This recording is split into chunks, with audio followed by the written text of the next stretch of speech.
Nashik TV, हमेशा सच के साथ। मैं सरफराज पठान, एवीपी नासिक टीवी से। दोस्तों, मैं अभी भद्रकाली पुलिस स्टेशन में खड़ा हूँ। 2 दिन पहले हमने पेपर के माध्यम से एक बातमी देखी जिसमें सरकारी नौकरी का आमिष देके कुछ लोगों को लूटा गया है। उसमें एक व्यक्ति है शाहरुख पठान, जो अभी मेरे साथ खड़े हैं। क्या घटना है, कब की घटना है, पूरा समझने की कोशिश करेंगे। शाहरुख, क्या हुआ था, क्या घटना है ये जो पेपर में जो बातमी? अस्सलाम वालेकुम। मैं 18 तारीख को सुबह में मिनिमम 10-11 बजे के लगभग में पहले जो मैडम फ़रीन जुल्फ़िकार शेख करके रहने वाले अजमेरी चौक नाईकवाड़ी पूरे से, उनने हमारे साथ में एक फंसोने की काम किया। जैसे कि उन्होंने ऐसा किया कि हमको बताया कि हम यहाँ पे जॉब करते हैं ऐसा रमज़ान में मेरे को 27वें या 28वें रोज़े को मेरे को उनका कॉल आया और उन्होंने बताया कि शाहरुख अपन ऐसे हॉस्पिटल में जॉब करते थे। बोले पहचाने क्या? मैं बोला हाँ पहचाना मैंने आपको। तो बोले तुम बोल रहे थे, बोले कहीं जॉब का ही रहा तो बताना। मैं बोला मेरा तो ऑलरेडी चल रहा है। बोले सरकारी जॉब के बारे में एक मेरे पास में ऐसे सर है, बोले उनने मुझे 6 महीना पहले ऐसे काम में बोले कराए थे। तो मैं बोला कैसे कराए थे? बोला मेरे पास में, बोले तुम्हारे डॉक्यूमेंट वगैरह मिलेंगे क्या?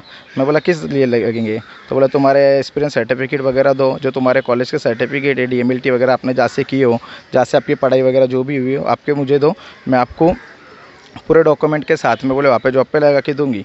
तो मैंने उनको पूछा, मैं बोला उसकी प्रोसेस कैसी रहेंगी? तो बोले है, बोले कुछ सर, बोले उनको बोले ले अपना काम हो जाता, बोले ले देखे बोले। मैं बोला मेरे पास तो ऐसे सब कुछ चीज़ें तो है। मैं बोला डॉक्यूमेंट वगैरह तो है मेरे पूरे क्लियरली, पर अभी मैं बोला मेरे पास में अमाउंट नहीं है देने के लिए। तो बोले कोई दिक्कत नहीं, तुम थोड़े थोड़े करके दो, लगा तो मैं तुम्हारे को कर दूंगी। तो मैं बोला अभी फ़िलहाल में मेरे पास में तो उतने भी नहीं है। तो बोला अभी तुम मेरे अब्बा से बात कर लो, मेरे अब्बा के पास से तुम लेके तुम कर लेना बोले। मैं बोला ठीक है। तो मेरे पास में जो अमाउंट थी मैंने उसको थोड़ी थोड़ी करके वैसे दिया। अब मैंने उसको कुछ अमाउंट जैसे देखा जाए तो मेरे पास में पूरा फ़ोनपे से दिया गया है। उसने मुझे जो भी नंबर दी, जैसे कि तुम ये करो, इसके ऊपर डालो पैसे, उसके ऊपर ये करो। मैं बोला ठीक है, मैं वैसा इंशाल्लाह मैं बोला तुम्हारे को कर दूंगा। तो फिर उनका वापस से मुझे कॉल आना चालू हुआ। बोले शाहरुख कब तक प्रोसेस पूछी, क्या हुई क्या नहीं? मतलब तुम मेरे को एक बार लेके चलो सिविल में। अब उनने मुझे सिविल हॉस्पिटल में लेके गए। सिविल हॉस्पिटल कौन लेके गया? सिविल हॉस्पिटल में फ़रीन मेरे को लेके गई। क्या तुम यहाँ पर आओ? बोले मैं इधर अंदर हूँ। वहाँ पे वो अफ्रीन वगैरह पहने हुए, गले में आई कार्ड वगैरह भी था उनके। किसके एप्रोन तन गले में आई कार्ड था? फ़रीन शेख। आई कार्ड का था? आई कार्ड हॉस्पिटल के से था और जेब के अंदर ऐसा डाले लेता। उन्होंने मेरे को कार्ड के भी बताया। बोले शाहरुख, बोले आई कार्ड के ऊपर क्या लिखे था? इतना तो ध्यान से मैंने देखा नहीं क्या लिखा हुआ था, पर वो 4-6 महीने से वो वहाँ पे जॉब वगैरह कर रहे थे, ऐसा मुझे बताया उन्होंने। मतलब जो लड़की ने तुम्हारे साथ फ्रॉड की, उसने ऐसा बताया कि वो सिविल हॉस्पिटल में गवर्नमेंट जॉब में? हाँ, वो गवर्नमेंट जॉब में है और मैंने भी खुद ये ज़रिए से काम करी थी। तो बोले तुम्हारा भी मैं काम इसमें करा के दे दूँगी बोले। मैं बोला ठीक है। मैं बोला पहले उसने मुझे देखने के लिए बुलाई, जब तक मैंने उसको पेमेंट दिया नहीं था। फिर वो मेरे लैब पर आई, जहाँ पर मैं जॉब करता हूँ, जहाँ पर हमारे काम चलते, वहाँ पर आई। वहाँ पे भी फोटो कैमरेज के जो द्वारा मैं वहाँ पे बैठा हुआ था, यानी एंट्री वगैरह करते। तो बोले तुमको करना है कि नहीं करना है, ऐसा वैसा देखो मैंने इतने लोगों को लगा तो ये लोगों से भी मिलो बोले आप बोले। फिर वो लोगों को भी उसने लेके आई थी, 2 से 3 लोगों को, और वो बताई बोले ये लोगों का भी मैंने ऐसा करना है, पर बोले इनके साथ में किसी ने फ्रॉड किया तो अभी मैं उनके इधर से मेरे पास में लेके इनका भी करा के दे रही हूँ बोले। मैं बोला ठीक है मैडम, आप जैसा बोलेंगे। मैं बोला पर हमारा मतलब ऐसा पैसा नुकसान में नहीं आना चाहिए। तो बोले वो सब मैं कर लूँगी, बोले तुमको कुछ करने की ज़रूरत नहीं रहेंगी बोले। अब मेरे कहने लैब पर बैठ के उसने मेरे डॉक्यूमेंट मेरे मोबाइल में थे, उसने सब प्रिंट निकाली, मेरे से जो मांगी मैंने उसको दिया। और फिर बाद में 2-3 दिन के अंदर फ़ोटो वगैरह ली, मेरे जो भी डॉक्यूमेंट थे वो लेके बोली कि अभी तुम्हारा काम हो जाएगा बोले, मैं तुमको फ़ोन करूँगी तब तुमने आ जाना बोले। अब 8 दिन का वक्त दी थी उसने कि मैं 8 दिन से तुम्हारे पास में फ़ोन करूँगी, जब तुमने आके यहाँ पे तुम्हारे को एक ये मिलेगा, जैसे कि सामान वगैरह मिलेगा, फिर तुमने सामान बोले तो आई कार्ड वगैरह मिलेगा तुम्हारे को। सर से मिलाऊंगी और सर ने बोले ले कि तुमने 8 दिन से लगे जॉब पे आ जाना। अब रमज़ान थे तो मैंने बोला कि रमज़ान हो जान तो उसके बाद में लगा तो कराओ। तो बोले अच्छा, ये सब कॉन्फ्रेंसिंग कब से चल रही थी? क्या वो गवर्नमेंट जॉब पे तुम्हारे को लगाने वाली मिली कितने महीनों से, कितने दिनों से चल रहा था ये रमज़ान के मिनिमम 20वें-25वें रोज़े से ऐसा चल रहा था शायद, और 27वें-28वें रोज़े। रमज़ान बोले तो कितने महीने हो गए उसको? रमज़ान को तकरीबन देखे 2 से 3 मंथ तो अभी होते आ रहे हैं। यानी 3 मंथ से वो तुम्हारे को गवर्नमेंट जॉब में डालने की प्लानिंग कर रही थी? गवर्नमेंट जॉब में डालने की प्लानिंग कर रही थी। कभी सिविल हॉस्पिटल ले जाना, कभी वहाँ के स्टूडेंट से या कोई सर से मिला देना। उनसे तो ऐसे सामने मिला ही नहीं, बस बोले सर अभी निकले गाड़ी में बैठ के, तुम शाहरुख एक काम करो, अभी तुम यहाँ पे ना कल सुबह में 8 बजे आ जाओ। अब मैं वहाँ पे 7:30 बजे जाके बैठ जाने का। तो अब मेरे को मेरे भाई लोगों को बोली कि इनको भी लेके आना, इनका भी करा देंगे अपन। फिर किसी से और से मिलाई, बोले इनका बिटको मैं करा दूँगी। फिर उन्हें बिटको लेके गई हमारे को। बिटको बाहर गेट पे पहुँचे तो उन्होंने बोली कि अभी सर कैबिन में है, सर को टाइम लगेगा, शाहरुख ऐसा करो तुम खाना वगैरह खा के आना, तब तक मैं तुम्हारा कुछ काम सर से बात करती तुम्हारे काम के बारे में। मैं बोला ठीक है मैडम। अब हमने डॉक्यूमेंट वगैरह तो उनको दिए, फिर मेरे भाई लोगों के भी लिए उसने, फिर बोली कि तुम्हारे भाई लोगों का भी सक्सेस हो गया, अब इनका भी तुमको अमाउंट देना पड़ेगा। ऐसा मेरा 45 यानी 45,000 रुपये मेरे लिए और मिनिमम 35,000 रुपये मेरे भाई लोगों के लिए। और फिर उन्हें हॉस्पिटल दिखाने के लिए जाने का था, यानी फिर अब उसने बोली कि ISMBT से तुम्हारे को एक सर्टिफिकेट मिलेगा, वहाँ से तुम्हारे को बताया जाएगा कि तुम्हारा एक्सपीरियंस सर्टिफिकेट यहाँ से अपन कुछ बना के लेंगे कि बाकी तौर पे तुम यहाँ पे भी जॉब करते थे। मैं बोला हमको ये सब चीज़ें नहीं चाहिए, हमारा लीगली ऊपर तुम करा के दे दो। तो बोले ये काम के वास्ते अपने को उधर भी जाना पड़ेगा सूरज सर से मिलने के लिए। तो मैं बोला सूरज सर को नहीं, बोले इनका नंबर लो, बोले कुछ अड़चन रही तो ये तुम्हारी मदद किया करेंगे। अब मैंने उनको सूरज सर को नहीं वो बताई क्या उसने? सूरज सर बोले ये अपने मेन इंचार्ज है, बोले किधर के? SMBT हॉस्पिटल के इंचार्ज है बोले, और ये मिलेंगे बोले अपने को, बोले वहाँ पे फिर इनसे कुछ ही रहा तो बोले करना, पर बोले मैं जब तक बोलूँगी नहीं जब तक उनको फ़ोन नहीं करना। तो मैंने फिर उनको 1-2 बार उन्हें नहीं बोलने के बाद में भी मैंने फॉलोअप के लिए उनको कॉल किया था। ऑलरेडी मेरे कने उसकी भी रिकॉर्डिंग या फिर मेरे मोबाइल में उसका रिकॉर्ड है वो चीज़ों का। तो मैंने कॉल किया पर उनका बिज़ी बताता था और फिर लगा नहीं, तो मैंने उनको बताया, मैं बोला मैंने उनको कॉल किया था मैडम, तुमने नंबर दिए तो बोले मैं बोलूँगी नहीं जब तक करना नहीं था, बोले वो चिढ़ जाएंगे, ऐसा वैसा, ये सब काम ऐसे रहते। मैं बोला ऐसे रहते, तुमने तो ये थोड़ी मेरे को ये बताया, तुमने तो ये बताया कि मैं तुम्हारे को तुम्हारे डॉक्यूमेंट वगैरह क्लियर है, तुम्हारे सब चीज़ें क्लियर है, तो तुम्हारे को मैं मेरे पहचान के उनके मेरे अब्बा के और मेरे पहचान के तो मैं तुम्हारे को करा के दे दूँगी। फिर मैंने वो ज़रिए मैं उनके अब्बा से बात करा, मैं बोला ऐसी बात है, मैं बोला चाचा तुम आके मिलो मेरे को ज़रा। तो बोले ठीक है मैं आके मिलता हूँ। उनको बोला, मैं बोला चाचा ऐसा फरीद ने ये करी, तो बोले वो आएंगे ना मैं उससे बात करता हूँ। उसके अब्बा ने कुछ उस पर फोकस दिए नहीं। फिर 2-3 बार मैंने उसके अब्बा को कॉल करा, वो फिर फ़ोन उठाना मेरा बंद कर दिया लड़की ने। फिर मैंने 2-3 बार देखा जाए तो मेरे कम से 30 से 35 रिकॉर्डिंग है जो मैंने सरफराज भाई को दिया हूँ। उसके अंदर उन्होंने मेरे से कैसे ज़रिए पे पैसे मंगाए और क्या क्या झूठे आश्वासन करके उनने मेरे से मंगाए। और फिर उनने मेरे को एक बार द्वारका पे बुलाए और एक फ़ाइल लेके आए थे। फाइल के अंदर मैंने देखा मिनिमम 20 से 25 लोगों के उसके अंदर फ़ोटो वगैरह लगे थे, उनके डॉक्यूमेंट लगे थे। बोले ये लोग अभी तक शिप हो चुके, शाहरुख अभी सिर्फ तुम तीनों भाई बच्चे हो और बाकी दूसरे शिप हो चुके बोले तो जॉब पे लग गए? जॉब पे लग चुके बोले, इसमें से आधे यानी कि 8 लोग लग चुके हैं, बाकी के तुम जो गवर्नमेंट जॉब पे या प्राइवेट सेक्टर पे? गवर्नमेंट जॉब पे लगे, बोले परमानेंट लगे ये भी बताइए उसने। बोले अपना बोले कॉन्ट्रैक्ट बेसिक वाला काम नहीं है। अब हमने भी ये सोचे कि भाई ऐसा हो रहा है, इन्हें ये खुद कर रही है यहाँ पे, तो थोड़ा हम भी भाई मेहनत करेंगे, यहाँ पे कुछ बता रही है वो हिसाब से हम भी करेंगे। और उसने हमको जो डॉक्यूमेंट दी वो ओरिजिनल तौर पे उसने ऐसे दिए कि हमने अभी सरफराज भाई को वो भी डॉक्यूमेंट दिए, आई कार्ड दी, बाकी की ये चीज़ें दी और हमारे खुद के नहीं दी। उन्हें जो बच्चों को लगाई थी वो बच्चों के बताई और हमारे भी ग्रुप बताए कि अभी तुम्हारे भी ये बन के आ गए, बोले मैं इसको प्रिंट निकाल के तुमको वो भी दे दूँगी बोले। तो मैं बोला ठीक है तुम ये हमारे को निकाल के देना। और हमने फिर कब से ज्वाइन करना, अभी तो मैं बोला ऐसा बोलते हुए मैं बोला 15 से 20 दिन हो गए। तो बोले अभी ये 1 तारीख को तुम्हारा फिक्स हो जाएगा बोले। फिर मैंने 1 तारीख को उनको फ़ोन किया तो बोले मेरी अम्मी की तबीयत ख़राब हो गई, शाहरुख ऐसा ये। मैं बोला ठीक है, बोले मैं उनको दवा खाने में बता के आए बात तुम्हारे को बोलती। मैं बोला चलेगा। फिर उनने 15 दिन के बाद में मैंने उनके घर पे गया, मैं बोला क्या हुआ, तो उनके अम्मी वो घर वाले मिले तो बोले शाहरुख मैं अभी इतने में घर वालों से पूछूं, उनके घर वाले सब बैठे थे। बोले मैं अभी इनका क्लास वगैरह ही ले रही है, बोले इनको भी अपने को शिफ्ट करने का, ये नए बच्चे हैं इनका भी करने का, अपन पूरा ही कराएंगे, तुम मेरी मदद करेंगे क्या इसमें? बोले मतलब भाई मैं कैसी मदद कर सकता हूँ? तो बोले तुम्हारे को उसका अलग से एक्स्ट्रा मैं बोला तो पेमेंट दूंगी। मैं बोला मैं पेमेंट वगैरह नहीं लूँगा, तुम मेरे लिए इतना कर रहे हो तो तुम्हारे लिए मैं भी उतना ही कर दूंगा। तो जैसे उन्होंने मेरे को बताया कि आप ब्लड कलेक्शन वगैरह कैसे लेते हैं, बाकी क्या क्या करते हैं, तुम उसमें थोड़ा इनके बारे में बताओ।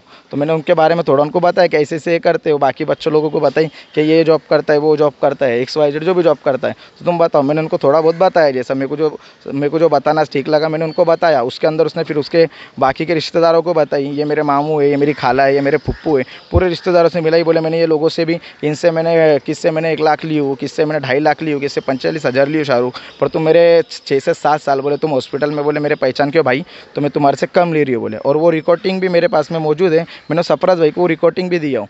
और अच्छा, उसके जो रिश्तेदारों से पैसे लिए तो उसके कोई रिश्तेदार से तुमने संपर्क किया? उनके रिश्तेदार से मैंने संपर्क किया, उनकी भी मेरे का कॉल रिकॉर्डिंग है। क्या भाई क्या ये काम के बारे में कैसा ही है? तो बोले भाई बोले हमारे को भी बोले उन्होंने ऐसा बताया, ले क्या आपने को बोले तुम्हारे को यहाँ पे मैं लगा के दूंगी, तब तक तुम बोले शाहरुख सर तुम्हारे को बोले जितना उनको नॉलेज है बोले वो हिसाब से तुम्हारे को बोले वो बताएंगे बोले। तुम्हारे घर के टोटल कितने लोग हैं? मेरे घर के टोटल हम तीनों भाई हैं, दोनों भाइयों को तो पता भी नहीं था क्या ये सब चीज़ें ऐसी करनी है। पर तुम तीनों की मिला के अमाउंट कितनी है? हम तीनों की मिला के अमाउंट है 1,22,500 रुपये, जो हमने उसको फ़ोनपे के द्वारा दिए हुए और कुछ अमाउंट उसको कैश दिए हुए। कैश अमाउंट कम दिले लेकिन फ़ोनपे द्वारा उसको ज़्यादा दिले। वो एक नंबर देती थी जिसका अमूल करके मुंबई नाका पे कहीं उसकी दुकान वगैरह बंदे की, वो बंदे के मोबाइल से फ़ोन करती थी, बोली ये हमारा खास नंबर है चारू, कभी पैसे वगैरह तुम दो। मैं बोला मेरे का नहीं इतना वक्त नहीं कि मैं तुमको आके कैश पैसे दूँ। तो मेरे को पता था कि ये पैसे वगैरह का कुछ ऐसा ही आता है, तो मैं बोला मैं इससे संपर्क करूँगा। तो उसने मुझे एक नंबर दी और वहाँ जाके वो पैसे मंगाती थी और वहाँ से जाके निकालती थी। अच्छा, मतलब जो पैसे लेती थी वो किसी और के अकाउंट पे लेती थी? वो किसी और के अकाउंट पे लेती थी और कुछ अकाउंट उसने 2 रिक्शा वाले रखी हुई थी। वो दिन भर वो रिक्शा में फिरती थी और 2-1 मैडम लोगों को, उसकी बहन को और एक कोई मैडम को लेके फिरती थी। तो वो बताती थी कि ये रिक्शा वालों को मैं 600-700 रुपये रोज़ देती हूँ शाहरुख, और मेरे को कंटिन्यू इधर कभी सुबह में 9 बजे की मेरी सिविल में बैच है और दोपहर में 12 बजे की मेरी अपने बिटको में बैच है, वहाँ पे भी मेरे स्टूडेंट्स हैं। और दोपहर में फिर देखा जाए तो बोलती थी कि 3 बजे मेरी 3-4 बजे के लगभग में घोटी के SMBT हॉस्पिटल के अंदर भी बैच है, मैं वहाँ जाके अच्छा, मतलब जाकिर सिविल हॉस्पिटल में भी जॉब करती, उसके बाद में SNBT में भी जॉब करती और उसके बाद में बिटको में भी करती है ऐसा? बिटको में भी और SMBT में बोले मेरे स्टूडेंट्स है, मैं सब ये बोले करती हूँ। मेरे जॉब करती है क्या ट्रेनिंग देती? मैं जॉब भी करती हूँ बोले और वहाँ पे ट्रेनिंग भी देती हूँ बोले, और ये सब कामों में बोले मेरे ऊपर जो सर है बोले वो भी ये करते, पर तुम बोले मेरे दोस्त हो, बोले मेरे भाई हो, इसलिए बोले मैं तुम्हारा और तुम्हारे भाइयों का बोले मैं काम करा के दूंगी, पर तुमको इसकी बोले अभी भाई को मैंने रिकॉर्डिंग में डालो, चाय पानी को बोले मेरे को बोले ऊपर के लोगों को देना पड़ता है बोले। तो मैं बोला उनसे मिलाओ, मैं 3 से 4 बार उनके हॉस्पिटल भी जाके आया वो सर से मिलने के लिए, पर उनने मुझे कुछ उस सर लोगों से भी मिला ही नहीं और कुछ उसका रिप्लाई दिए नहीं। अच्छा, ये भर्ती के बारे में जो उसने तुमको पता है कि सरकारी भर्ती है, तो कभी तुमने कोई सरकारी अधिकारी को जाके सिविल में या नगर पालिका में जाके मालूमात करने की कोशिश की है कि सरकारी भर्ती एक्चुअली चालू है कि नहीं? मैंने इस बारे में जो मेरे पहचान वाले लोग हैं जो सर्विस वगैरह वहाँ पे करते हैं या जो भी है, मैंने उनसे 2 से 3 लोगों से मैंने ये करा, तो हमको उनने ये बताया कि देख भाई अभी तक तो ऐसा कुछ ये नहीं है, पर बोले हालांकि बोले कभी कोई ऐसा होगा बोले कि भाई जो इतने ऊपर तक बोले उसकी होंगी बोले और करा के देता हूँगा। तो बोले भाई तुम जो बोले अभी घरों घर फिर के ये जो भी बोले तुम काम कर रहे हो, तुम बेरोजगार हो, तुम्हारे भाई लोग हो जो भी है, तो तुम्हारे हालात ऐसे तो तुम बोले उसमें कर सकते होंगे। तो बोले देखो बोले कुछ ज़्यादा रकम नहीं, बोले थोड़ी रकम दे के कर रही होंगी बोले वो, और वो रहने को हमारे इन शॉर्ट मतलब जब वो तुम्हारे को डाउट हुआ और तुमने पूछे तो जब समझ में आया कि वो चीट कर रही तुम्हारे साथ और फिर तुमने हमारे से संपर्क किया? जब हमने उसके ऊपर उसको हमने बोले कि 1 से 1.5 महीना निकल गया, अभी क्या होने का, हमारे को मत करो लगा तो तुम, हम चक्रा मार मार के थक गए। वो घर में भी रहती थी तो घर वाले बोलते तो यहाँ गई है वहाँ गई, और 2-3 मरतबा घर में ही मिल गई। तो हमने फिर उसको बोले कि तेरे से नहीं हो रहा होगा काम हमारा जो भी है, तो हमको तो हमारे पैसा रिटर्न कर दे। तो वो फिर बहाने बनाने लगी कि मैंने सर से दे दी ली है, सर अभी सिविल के अंदर मीटिंग में है, देशमुख सर करके उसने बताई, उसके बाद में सूरज सर करके बताई और बाकी के भी स्टूडेंट्स को अलग अलग सर करके बताई। अब मुझे भी नहीं पता था कि ये लोगों को उनने क्या बताई है। जब मैंने उनके करने जो फाइल देखा, फाइल में देखा तो मेरे मोहल्ले के कम से कम 8 से 15 बच्चे उसमें निकले। अभी ये सब घटना जो घड़ी इसकी तुमने तकरार पुलिस स्टेशन को दी है क्या? मैंने 18 तारीख को पुलिस स्टेशन में तकरार दिया था। कौन से पुलिस स्टेशन? भद्राकाली पुलिस स्टेशन में तकरार दिया था। उनने तकरार देने के बाद अभी तक की क्या कार्रवाई हुई? 18 तारीख को हमने जैसे तकरार दी है कि ऐसा ऐसा है, और मेरे सर से भी उनकी बात कराया, 2-3 सर से उनकी बात कराया कि देखो मेरे को इतना हेरेसमेंट कर रहे हैं। मैं बोला मैं इनके घर पे चक्रा मार मार के थक गया हूँ। उनके अब्बा भी झूठ बोल के ऐसा कर रहे हैं और वो भी ऐसा बोल के झूठ कर रहे हैं। तो वो बोले कि अभी ऐसा करना, तुम बोले क्या तुम कंप्लेंट वगैरह बोले तुम कर रहे बोले, और कब बोले तुम्हारे ऊपर बोले कभी उसने बोले दूसरा कुछ इंजाम वगैरह ली तो तुम क्या कर लेंगे। तो मैं उस पर से थोड़ा डर गया था। मैं बोला अभी ये तो गलत बातें हो रही। तो फिर हमने उनको घर पे बुलाए, उनको बोले कि भैया अभी क्या करना। अच्छा, वो धमका रहे थे तो उसके बाद में तुमने एक NC भी दी है ना उनके खिलाफ? तो फिर हमने क्या करे, घर पे जाके उनको बिठाए क्या भाई ऐसी ऐसी बात है, क्या करने का, हम तुम्हारे नाम पे फिर कंप्लेंट कर रहे। तो बोले तुम ऐसा कुछ मत करो, तुम्हारी कंप्लेंट वापस ले लो। उनने मेरे मोबाइल में भी रिकॉर्डिंग है, उन्होंने बोले कि तुम कंप्लेंट वापस ले लो, तुम्हारे पैसे तुमको रिटर्न मिल जाएंगे। तुमने अर्जे दिए, NC दिए, तो पुलिस ने क्या कार्रवाई की? उनने उनको फ़ोन करे, उनको बोले कि तुम यहाँ पे पहले आओ नहीं तो फिर हमारे को तुम्हारे ऊपर कार्रवाई करना पड़ेगी। तो उन्होंने पुलिस को मना किए कि ये मत करो, बोले हम उनका जो भी हम दे देंगे, बोले हमारे बोले पहचान वाले हमारे मोहल्ले वाले। तो पुलिस ने भी ये बोले कि भाई देखो तुम्हारा कभी आपस में बोले बात हो रही बोले, तो बोले मत ये करो, बोले लड़की की भी शादी होने की, उसका माँ बाप बोले रो रहे धोरे फ़ोन पे, तो बोले बेटा ऐसा कर लो। उनने एक अपनी बेटी समझ के उनको ये चीज़ बताई, पर वो लोगों ने उसका भी गैर फ़ायदा ऐसा उठाया। बोले हम रात में 11 बजे तक तुमको पैसे दे रहे और 8 बजे लेके 8 बजे बोले थे। इन शॉर्ट यही हो रहा है कि मतलब पुलिस भी बुला रही यहाँ पर या तुम भी बातचीत के लिए बुला रहे, तो वो लोग कॉपरेट नहीं कर रहे और आ रहे नहीं यहाँ पर। अब वो लोग उनको बोलने के बाद में भी, भद्राकाली पुलिस चौकी वाले बोलने के बाद में भी वो लोग ने आ रहे और ऊपर से वो ऐसा करें 11 बजे मेरे को पूरी रिकॉर्डिंग है, हम आधे घंटे में आ रहे, 1 घंटे में आ रहे, 15 मिनट में आ रहे, और पैसे हम दोनों बाप बेटी मौज रहे अभी हॉस्पिटल में। हम नीचे उतरे वो कैबिन में, और 11 बजे उसके अब्बा, 11 बजे मेरी बात हो रही है, 11:10 पर उसके अब्बा बोलते हैं कि हम बोले ऊपर पूरा हम ऊपर आए बोले देखने को कैबिन में हमारी लड़की नहीं है, वो तुम्हारे टेंशन से कहाँ गई क्या मालूम, मेरे को उसको ढूंढना। तो मेरे साले को फ़ोन करके मैं बिटको में इधर उधर पहुँचा रहा। इसका मतलब वो अभी घर से फरार हो गई और घर पे नहीं होने की वजह से पुलिस को मिल रही भी नहीं और संपर्क में भी नहीं आ रही। फिर मैं वापस से भद्राकाली आया, मैं बोला सर वो तो ऐसी ऐसी बात हो गई। तो सर बोले रुको, बोले मैं फ़ोन करता हूँ। तो वो लड़की का फ़ोन बंद दिखा। उसके अब्बा ने मेरे को रात में 2:30 बजे फिर फ़ोन किए, बोले तुम्हारे बोले उसके मामू ने फ़ोन किए मुझे, क्या बोले मतलब फ़ोन किए। तो मैंने उठाया, मतलब कौन बोल रहे, बोले मैं फरीन का मामू बात कर रहा, ऐसा ऐसा बोले जी इधर अपने जय भवानी रोड से। तो बोले शाहरुख बोले क्या फरीन को बोले 6 बजे से फ़ोन नहीं उठा रही, मतलब 11 बजे तक तो उसके अब्बा के साथ में पैसे मुझ रही थी अपने हॉस्पिटल के अंदर। वो उसके उसका ड्राइवर भी सलमान करके था। तुम्हारे पैसे अभी तक मिले, कार्रवाई हुई कि नहीं हुई? ना हमारे पैसे मिले ना उसके ऊपर कार्रवाई हुई। कार्रवाई हमारे चैनल के माध्यम से तुम भद्रकाली पुलिस स्टेशन के वरिष्ठ पुलिस निरीक्षक और नासिक के पुलिस कमिश्नर से क्या बोलेंगे?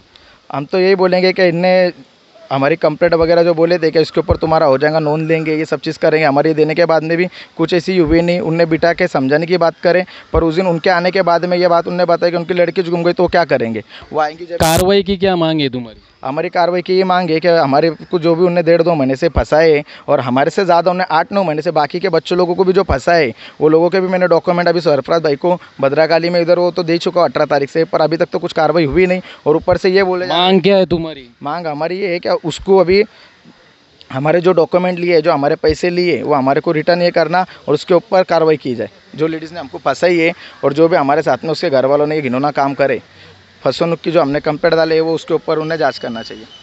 तेरा नाम बता। मैं फैज़ल पठान। हमारे साथ में फ्रॉड हुआ है, हमको बताया गया। ये वही घटना है जो शाहरुख के साथ में जी हुई। वही घटना तेरी मेरे पुलिस साथ में प्रशासन थी। से क्या मांगे? मेरी पुलिस प्रशासन से मांग है कि हमें न्याय दिया जाए। हमारे साथ में नाइंसाफ़ी हुई है, हमें घुमाया जा रहा है और बताया जा रहा है कि वो जब तक लड़की आएंगी नहीं, जब तक हम उस पर कुछ कर नहीं सकते। हम आए थे 18 तारीख को, हमने दिए। उसके बाद में लड़की के घर वालों ने हमें बताया, जिसे हमारे पास में रिकॉर्डिंग भी है, उसका वीडियो भी काढ़ा हूँ मैं। उन्होंने बताया कि हम आपको रिटर्न कर देंगे। उसके अगले दिन वो लड़की गायब हो जाती है। तो उसके घर वाले बताते हैं, उसके डैडी जैसे के बताते हैं कि वो गायब हो गई, वो आपके हैरेसमेंट से गायब हुई है। और यहाँ पे आकर कितने दिन से तुम पुलिस स्टेशन में चक्कर मार रहे हो? हम 18 तारीख से चक्कर मार रहे और आज 22 तारीख आ गई है। ठीक है। तो ये थे दोनों भाई, शाहरुख और उनके छोटे भाई, क्या नाम, फैज़ ना, फैज़। ये दोनों के साथ में और इनके और कुछ जान पहचान वालों के साथ में ये धोखाधड़ी हुई। और उसके बाद में ये पेपर में भी कल बातमी लगी थी। उसके बाद में भी कई लोग इसका पत्रकार फॉलोअप ले रहे थे, लेकिन अभी तक के पता चला कि गुना कोई दाखिल नहीं हुआ है। मैंने जस्ट अभी थोड़ी देर पहले भद्रकाली पुलिस स्टेशन के वरिष्ठ पुलिस निरीक्षक दत्ता पवार साहब से ही बात किया। उन्होंने कहा कि 420 का मसला है, धोखाधड़ी का मसला है, इसमें पहले पूछ पछाड़ होंगी, जाँच पड़ताल होंगी, उसके बाद गुना दाखिल होगा। मेरी पुलिस प्रशासन से और नासिक के पुलिस कमिश्नर साहब से मांग है कि वो जल्द से जल्द आरोपी को पूछताछ को बुलाए, ताबे में ले। अन्यथा अगर वो फरार हो गया या भाग गया तो काफ़ी एविडेंस वो मौजूद दबा सकता है और उसको डिस्ट्रॉय कर सकता है। ऐसी मेरी सोच है। इंशाल्लाह इस विषय से आगे और कोई अपडेट रही तो आप लोगों के साथ ज़रूर शेयर करेंगे। जय हिंद, खुदा।